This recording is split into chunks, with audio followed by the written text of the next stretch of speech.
네, 안녕하세요 여러분. 예술가의 비즈니스 시리즈를 마치고 예술가의 브랜딩으로 돌아온 어글리밤의 전혜원이라고 합니다. 예술가의 비즈니스는 우리 예술가, 크리에이터, 그리고 기획자들이 왜 브랜드를 만들어야 하는지 여러분을 설득하고 함께 배에 타기 위한 준비 단계였어요. 하지만 충분하고 치열한 고민을 하셨던 분이라면 이미 그것만으로도 많은 변화를 느끼시고 좋은 영감과 영향력을 받아가셔서 조금이라도 다르게 나아가고 있다고 생각을 하고 있습니다. 예술가의 브랜딩은 이제 진짜 해보는 거예요. 부딪혀 보는 겁니다. 우리만의 브랜드를 만들어 보는 것이에요. 보다 실전적입니다. 하지만 보다 더 추상적이에요. 어려울 거고요. 이제 예술이라는 게 조금 작아지긴 합니다. 큰 개념을 다룰 거고, 하지만 디테일하게 할 겁니다. 지금 굉장히 양가적인 이야기를 계속 하고 있어요. 큰 이야기를 다룰 건데 디테일하고, 실전적일 건데 추상적이다? 한번 해보시면 어떤 이야기인지 이해가 되실 겁니다. 브랜딩 작업이 그만큼 이상하고 어렵고 유치하면서도 정밀하다는 것을 먼저 말씀드리고 싶어요. 오늘은 예술가의 브랜딩 첫 번째 시각화에 대한 이야기입니다. 일단 어디서 굴러먹다 왔는지도 모를 제가 말하는 것보다는 사례들을 몇 가지 보여드리고 시작하면 조금 더 설득력이 있지 않을까 싶어요. 국내 대기업에서 가장 브랜딩이 잘 되어 있는 기업을 생각하면 아마도 많은 분들이 현대카드를 떠올리실 겁니다. 현대카드의 정태영 CEO는 브랜딩을 할 때 단어가 중요하다고 말씀하셨고요. 이 단어를 고르기 위해서 이미지를 모은다고 합니다. 이 이미지를 지나칠 정도로 수집하고요. 시각화의 교과서 같은 예시를 보여주고 있습니다.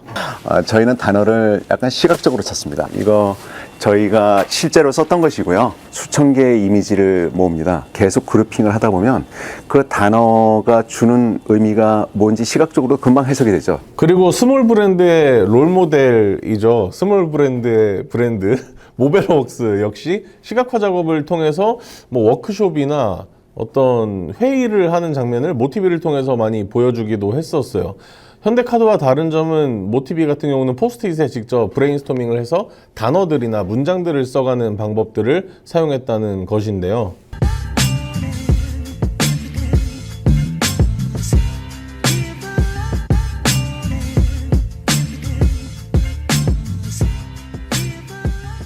마지막으로 뮤지션 중에서도 성공한 사업가로 알려져 있는 스윙스 같은 경우도 뒤에 보시면 포스트잇이 잔뜩 붙어 있을 겁니다. 특히 스윙스 같은 경우는 자기암시라는 음원도 발매했을 만큼 굉장히 끌어당김의 법칙이나 아니면 생각한 만큼 이루어진다, 이런 개념을 믿고 있는 아티스트인데, 이런 것들을 실제로 적어 놓는 게 이루어진다는 것을 보면은 이게 그냥 하는 일은 아닌 것 같거든요.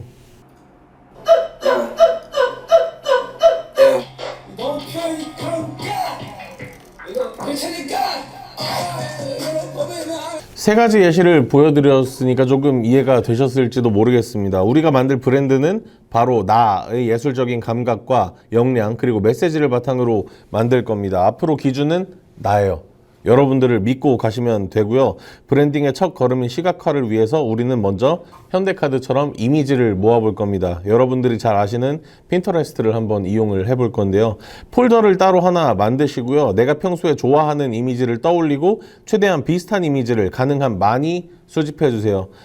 이 이미지들이 여러분들이 만들 브랜드의 스탠다드가 될 것입니다. 바로 이미지를 만드는 게 어렵다면 모벨워크스나 스윙스처럼 내가 좋아하는 단어, 환경, 풍경, 문장, 분위기 등을 글로 적은 뒤에 그것을 핀터레스트에 검색하셔서 이미지를 역으로 찾아가셔도 좋습니다. 그리고 앞으로 우리가 많이 할 작업은 카테고리화하는 것입니다. 이미지들이 많이 모이면 어느 정도의 카테고리를 형성할 수 있을 건데, 저 같은 경우는 수십 장의 이미지를 힙합, 빈티지, 노을, 누아르 정도로 정리할 수가 있었어요.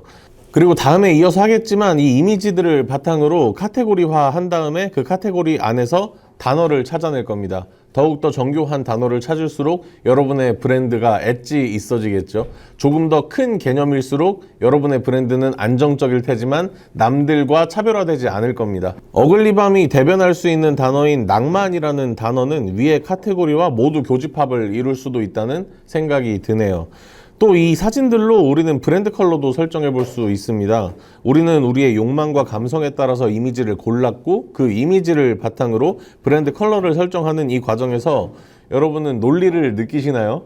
아마도 모르긴 몰라도 나 그냥 색깔 이걸로 할래 라고 하는 것보다는 논리적이어 보이고요. 전체적으로 봤을 때 일관된 이미지를 보여줄 수 있을 것 같다는 생각도 듭니다.